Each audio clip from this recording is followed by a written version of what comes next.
So we want to start with a cup of water, and if you don't make a lot of dough, I suggest that you get an instant read thermometer.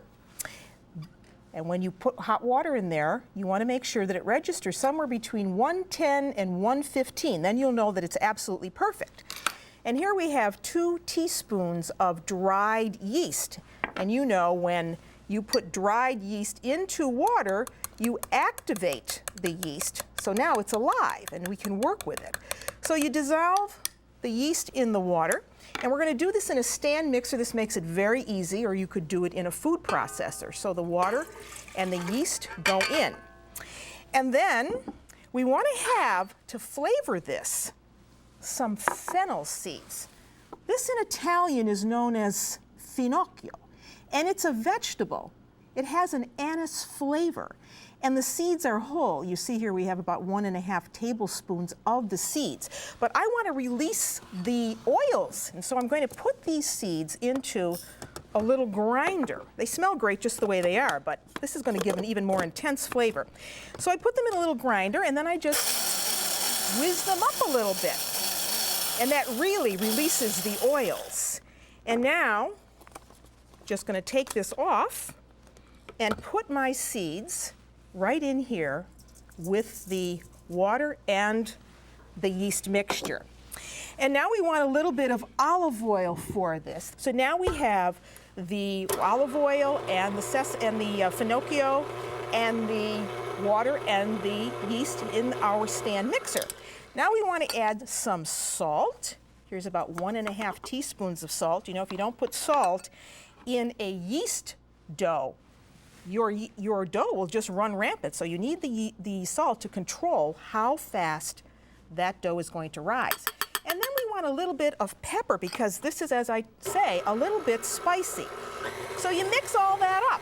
That's all there is to it.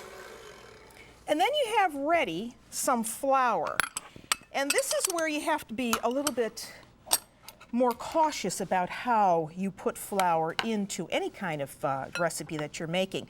This calls for about 2 3/4 cups of an unbleached all-purpose flour. And the best way to measure flour, if you don't have a scale, is to do what's called the sprinkle and sweep method, which means to get a dry measure, such as metal or plastic, and to load up that cup way up over the top. Then, with a butter knife, you simply sweep, and now you'll have a cup of flour. So we want to get the flour in, and I'm going to add that just a little bit at a time. Don't want to add it all at once, because I don't know if I'm going to use all of it. Everything depends upon how you measured the flour, the humidity in the air. All those things have a factor. But we want to have a dough here that is not sticky. And we're going to allow the dough, once we have it into the form we have it, to rise for about 45 minutes. And this is the kind of a thing, these taralli, that you want to eat as an antipasto, either with cheese or some kind of local salame, as they do in Molise and Campania, or with olives, or just a glass of wine.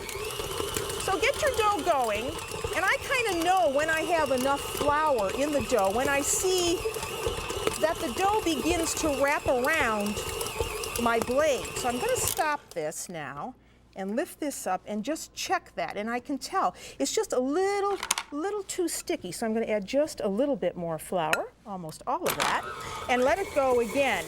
I think we have enough. I'm going to take that out and show you. Here's our dough, and all we want to do now is knead this a little bit on a board. So you put a little bit of flour down and just knead it so it doesn't stick to your hands. And you see, we don't need very much flour at all. That's all ready to go. So we're going to put it into a bowl. And if you want to, you can put a little bit of olive oil in the bowl, but you don't have to. Put the dough in, and then cover it with something, a piece of plastic wrap. You want to put this in a warm spot, somewhere, you know, where it's not too hot, somewhere around 75 degrees. And you want to allow that to rise for about 45 minutes. And you know, I was talking on the phone earlier, but I did make some ahead of time. I did make some dough for you so you could take a look and see what a risen dough looks like. And here it is, exactly 45 minutes later. You see how beautiful that looks? And we want to punch that down. And you can see how nice, light and fluffy that is once we have it risen. So now you want to give that a nice roll on your counter. You want to take this out to about 36 inches or so and cut 1-inch pieces. So I'll just do a few for you.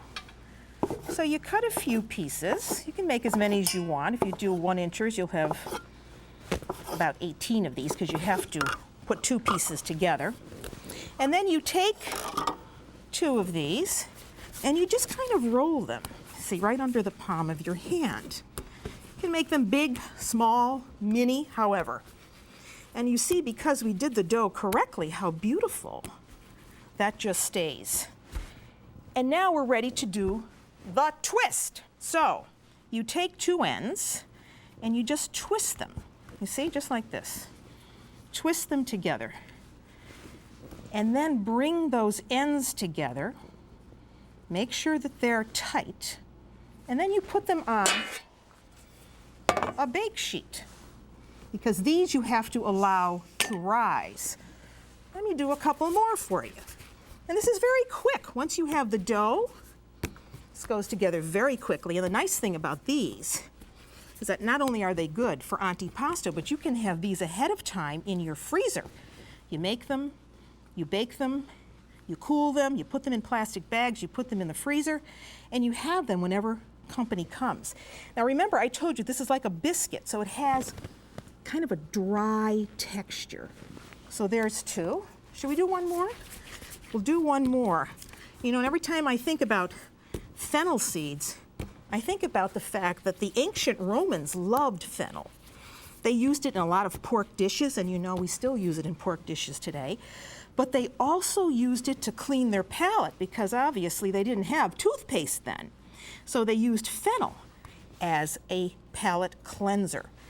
Okay, so there are 3 taral or tarali.